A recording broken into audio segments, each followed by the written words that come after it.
Well, hi again, everyone, and welcome to a special edition of Litter Media Live. You'll see this guy next to me. He is Ed Yates, and he is the head baseball coach, former head football coach at Huntington High School, but he's the current baseball coach at Huntington, spent some time in Adena, even had a stint with Chillicothe as well. So we'll talk about all that and more as he is facing retirement coming up in just a moment. Our interview is brought to you by our friends at Kingston National Bank. More after this.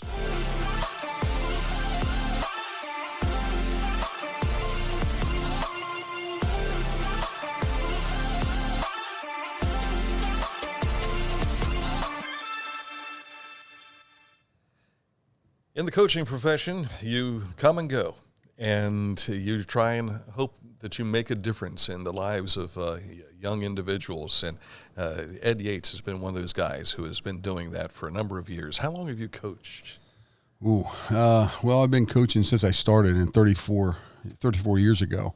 I've coached 2 sports every year, except maybe 1 year I might have only coached 1. Yeah. But there was about 7 years I coached 3 sports. And then I broke it down to 2. So pretty much stayed with football and baseball after that for a while. Yeah. But I've coached cross country, baseball, football, basketball, junior high track. I've done the gamut in 34 years. That's incredible. Where did it all start for you? Started back in the early 90s, 1989, graduating class of 1990. At a little school called Bradford in Northwest Ohio. Is that right? Yeah. So started there, and then I went from there to Greenfield, and then from Greenfield to Adena. From Adena to Madison Plains for a year, back to Adena, and then now at Huntington. So, you, in recent years with Huntington, have sent them to the district here a couple of years ago. That was a very exciting time during the baseball season.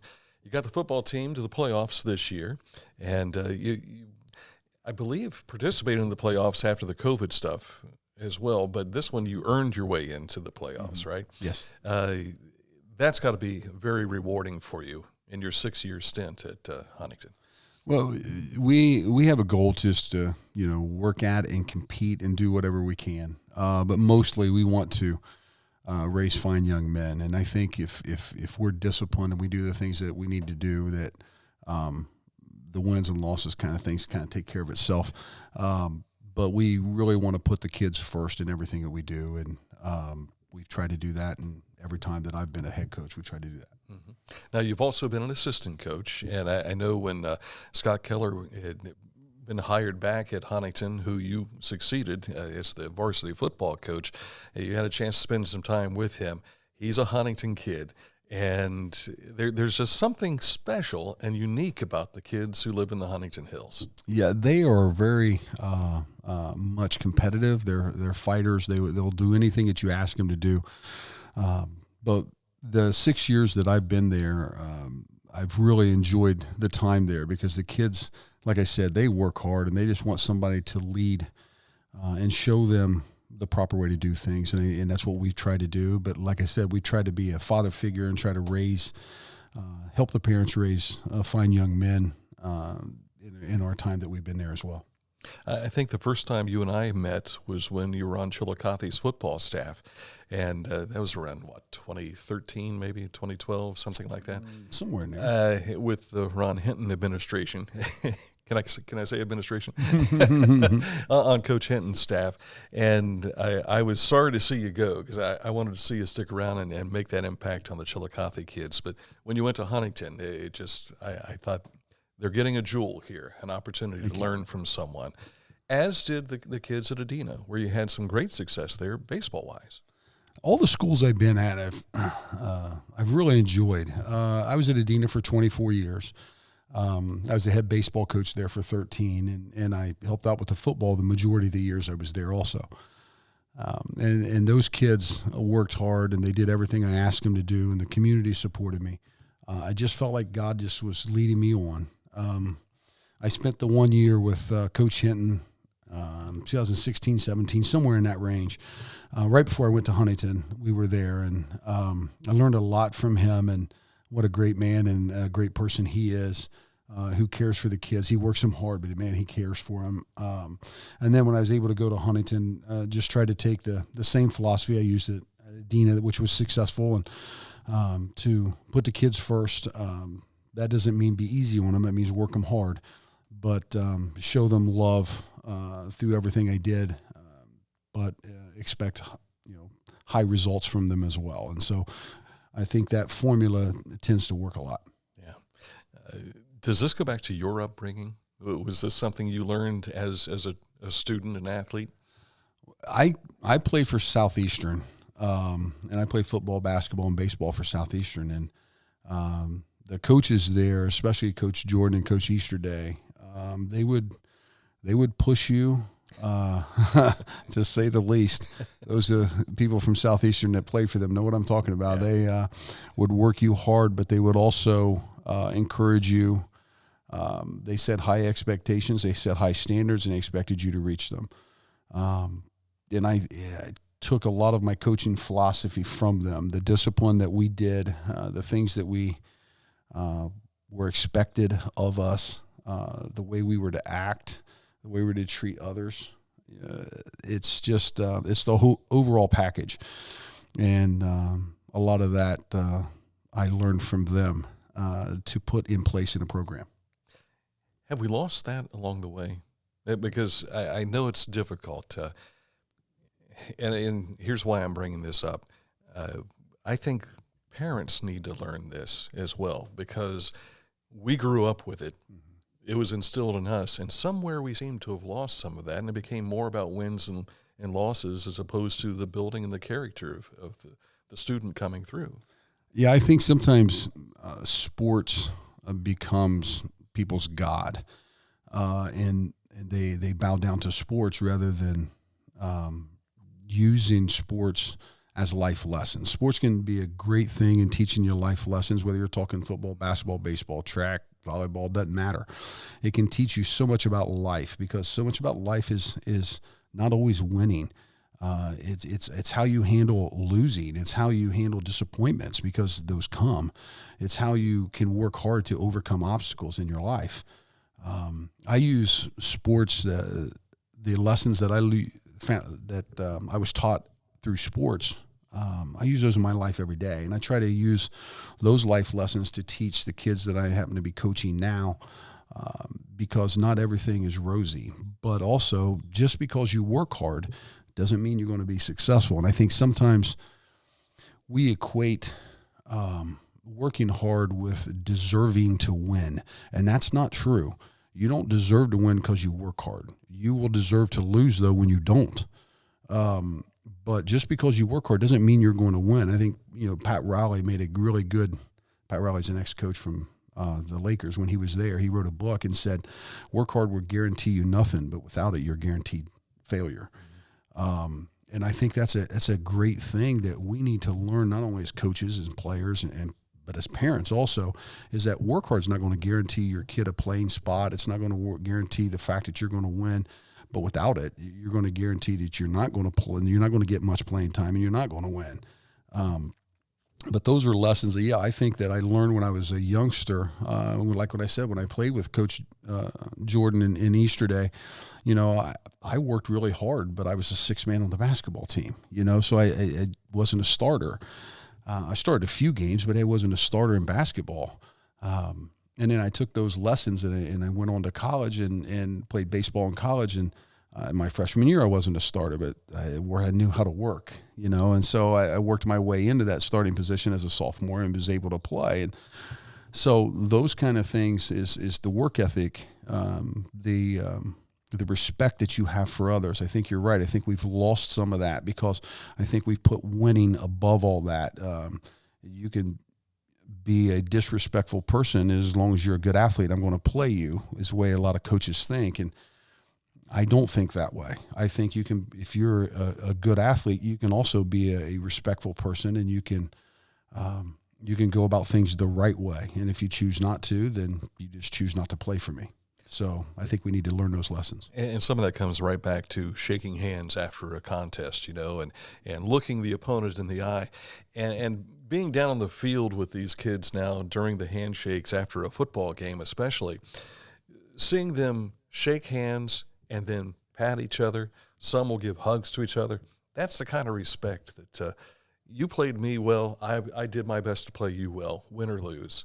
I respect you for who you are. And it's a hard lesson to learn, especially if you're, I mean, it's easy to go through and pat each other on the back and hug each other when you win, but that's a real hard thing to do when you lose, because, your emotions are high and things like that, but you also have to understand that winning and losing, while important, if that's the only thing that matters in the game, then we've lost our focus, I think, sometimes. And but no one's more competitive than us. We lost last night to Zane Trace in the 8th inning, and it's hard going through and wishing them well in the next game. But at the same time, you understand that it is a ball game, and that they fought just as hard as you did, and they happened to come out on top of this one. And just hopefully we'll play better next time, and we'll get them on the next one. But it just means we got to improve. That's all that means.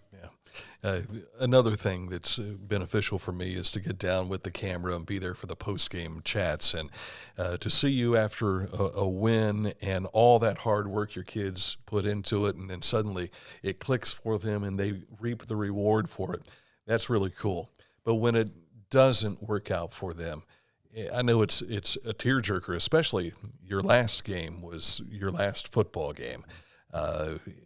You cared a lot about those kids, especially the seniors, because you know that they leave it all out on the field too.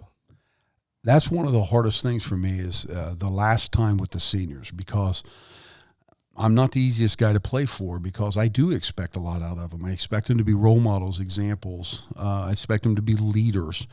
I expect them to do things right. And when they do, and they put out for us the way we want them to put out for us, that means a lot to me. This past Monday, we were able to play at Adena in baseball, and a couple of my former players put together a thing for me with the ADs from both schools, and I got a plaque, and they gave me a jersey and all that stuff. But there was quite a few of my former players that showed up, and that's an emotional kind of thing, because you realize that you get to touch these lives, and you get to be a part of these lives, and it's so much bigger than baseball, so much bigger than football. It's the work ethic, it's the desire that these kids have shown. It's the piece of them that they gave you that was more than they give a lot of other people. They're just willing to do it for you, and that means a lot to me. And those guys that came back, and I've gotten Facebook messages and emails and texts from players thanking me. And then after the game up there at Adena, we got to stand around with about 20 of them or so, baseball and softball, because I coached softball there for a couple of years. So some of the girls were there, and just to hear some of their stories and see it from their eyes. They can laugh about it now, but all the polls that they got to run, and then the different things that we do, and the lessons that they learn that they're now teaching their kids, and that's what makes all this worth it. Yeah. One of your former athletes, Brian Grigsby, became also an assistant coach, I believe, along with you, and he is the director of the Scioto Valley Fellowship of Christian Athletes. And I think the Christian background and the living it in front of others and helping others, that makes an impression upon them as well. And I think it helps even in coaching too, because you learn that you're not going to win everything. Right. You're going to fail here and there, but you learn from those failures so that you succeed the next time.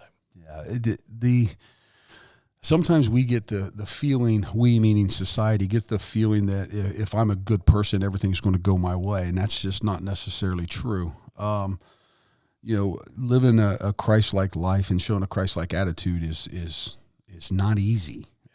It is a very hard thing to do, but it's something that I think that needs to be in the forefront of our minds, though, because the way my actions are, or the way other Christians' actions are, will reflect directly on Jesus. And so the way I am to act, to show others love, needs to be genuine, not faked. I can't be one person when I go to church on Sunday and another person at a ball game yelling and screaming and kicking dirt on umpires. You know what I mean? It doesn't show the love of Christ very well. So now that doesn't mean that you're not human and you don't have reactions and you don't have, the same things that we have with this human nature. But how we handle that is a direct reflection on Christ, and I think that should be in the forefront of all of our minds. Yeah, and we grow through adversity, and I think living the Christian life, you learn adversity a lot, but you continue to grow, and you find the ability to dig deep and find that extra love. It's amazing how you may, before your conversion, may not have been able to have any love for that person over there, but then suddenly that change that comes in your life, there's this love that you just can't explain. Right. And that's the thing that reflects the change that Christ does in your life. It's just how you handle things differently. And then how you don't, there's different, I've seen many coaches before that will belittle kids, or they'll, yell at the umpires, or, just different things. And it's like, you don't have to do that. And I think that's one of the things that changes when you give your life to Christ, is that you're able to show that love, and and it's genuine. And like I told you before, is that kids understand, they can look and know whether you're genuine or whether you're put on. They understand that because they see you. They don't only see me on the baseball floor or the football field. They also see me in the classroom. They see me outside the classroom. They see me everywhere. And so if I'm one person one place and one person another, that's hypocrite.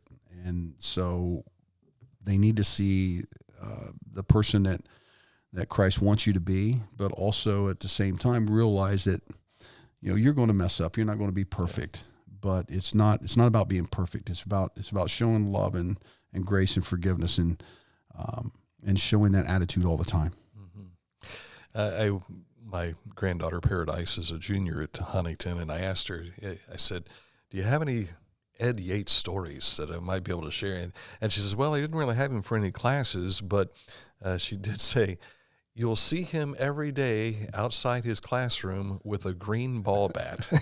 And I said, a ball bat? And she said, yeah, he doesn't hit anybody. He'll touch him with it. And I thought to myself, big stick, but you speak softly. Yeah. I started that when I was in Huntington, just having it out there, just trying to get the kids to smile, because sometimes it's just, sometimes the things that you go through, or maybe the kids at Huntington that they're going through, maybe the only smile that they have is that, me hitting them with the bat as they walk down the hall, or something like that. And I've joked with them before that, baseball just makes you smile. So, you see a baseball bat, you just automatically smile. So sometimes, they get that, and it might be the only, good morning that they get that morning, or, sometimes life can be rough. And so I try to make it just a little bit less rough for him. Yeah. And he's armed and dangerous. So if something breaks out, he's ready to go. That's right. I'm ready. They can come to my room. Now, the reason we have Ed in here is because he's calling it quits in respect of coaching and all. And you've got that 34-year coaching career behind you now, and heading off into the sunset. But that sunset is down in Florida. Mm-hmm. Yeah, we, my wife and I, a couple of weeks ago, closed on our house. We bought a house down there. We love my wife, Shelia. She's been wanting to move to Florida for 34 years now. But as soon as we got married, we started having kids, and we didn't want to drag our kids all over the place. And so we were determined that once they started school, we wanted to stay in the same spot. And so that's what we did at Adena. We stayed at Adena all the way through, our kids all the way through. They went kindergarten through 12th grade at Adena, and we didn't want to drag them around, but I was actually offered a teaching coaching job in Santa Fe High School in Florida about 15, 20 years ago, and it would have been a large Division I high school. They would have had 7th grade team, 8th grade team, freshman team, JV and varsity teams. I had 2 fields. I'd had 3 or 4 batting cages. It was a big deal. And I heavily considered that because of the baseball aspect.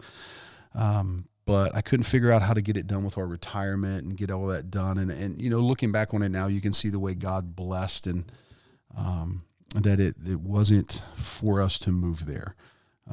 But when I left Adena and I came to Huntington, that was, you could just see that that's where God wanted me to go, because I know when I was at Adena, the intention was not to leave Adena and go to Huntington. It was actually a kind of unique story. Sam Beeler went to the same church that I do. I go over in Huntington Township to church, and he asked me, he said, "Hey, the football job's open. Have you applied for that?" And I said, "Nope." And he said, "I think you ought to."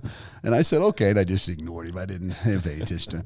So a week later, Sam, he comes up to me again and he says, "Hey, have you applied for this football job?" I said, "Nope." He said, "I really think you ought to apply for this." I said, "Okay." So I knew Mr. Ruby. I called him and I said, "Hey, what about this football job?" And he says, "Hey, we're interviewing." He told me the days that they're interviewing, and he said, "If you want to apply," he said, I'll set you up with one of those interviews." So I went and interviewed, and at the same time I was praying that if God wanted me to go there, that I had 4 things. It comes from the book of Judges, but I had 4 things that I just said, "God, if you want me there, show me this. If you don't, close the door. I'll stay at Adena." So the 4 things that I prayed for, all 4 of them happened, and it's 3 of the 4 are things that schools never do, but they did. Huntington did for me, and so I went home and told Shelia. I said, "I guess God wants us at Huntington." So we ended up at Huntington. No, right? Yeah. And so something similar kind of happened this time. I told Mr. Ruby that over Christmas break I'd come back and I would let him know if I was retiring or not, so they could find a football coach if I was. And so Sheila and I started praying about it, and we just felt like this was the time. She's been waiting, like I said, she's been waiting 34 years. So we came back in January and we told Mr. Ruby that we was going to, retire. And so then we started house hunting in Florida, and we found one, and we bought it, and it's sitting down there waiting for us. So she's kind of anxious to go now, and so it'll be fun. And I think I'm okay to share this, but you and I talked during the playoffs at Zane Trace during halftime one night, and you revealed to me at that point in time you've not lived in a house for a while. No, I have not. About a year, it's been almost 2 years now that Sheila and I in our house, we knew that retirement was coming. We just didn't know when. We knew I could retire this year, or we was going to maybe wait another year or 2. We didn't know what God had in plan. And so we went ahead and sold our house. And then one of the things to sell our house was, God, if you want us to sell our house, we're going to need someplace to stay. Well, God provided us with a camper and a dually truck.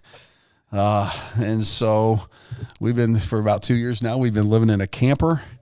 But we took the money that we made from our house and we put it into the bank with the intention of buying a home in Florida. And so we took that large sum of money and put down a huge down payment on the home in Florida. So that's the one we just closed on, and I got a job in Florida down there, and so we're going to live on my retirement from here and use the money from that to pay off the home in Florida in 2 to 3 years. I don't know. So I think I'm going to teach down there for 2 to 3. I'm not going to coach, but I'm going to teach down there for 2 to 3 years, maybe a little bit longer. I don't know. Make sure I can get the home paid off. And take care of that, and I'll be really happy to get out of that camper, I'll tell you. I bet. Sheila obviously is a very patient lady. She's very patient. She's very patient. But like I said, she's been following me around for 34 years, and I think it's a good thing for us to get her to where she wants to go. And that's true love right there. Yeah, buddy. It is. You got to pay back sometime. That's right. Ed, is there anything that we've not mentioned that you wanted to say to the audience, the throngs of those who are watching today? I loved what I do. I'm going to miss it. I'm going to miss the kids up here, and I think they understand that. I love the schools, the 2 main schools I've been at, being Adena and Huntington. But I loved the schools I've been at, the students that I've been able to affect in a positive way. I'm surely going to miss them because that's why I do it. But Yeah, it's time to let my wife get to where she wants to be. Well, congratulations on retirement. Thank you. And I know the season's not done. You've got Wellston today, so Yes. go take care of business with Wellston, and we will see you somewhere, if not here, down there. Yes, that'd be awesome. Ed Yates, good to have you in today. Thank you. And thanks again to the Kingston National Bank presenting this interview for you today on a special edition of Litter Media Live.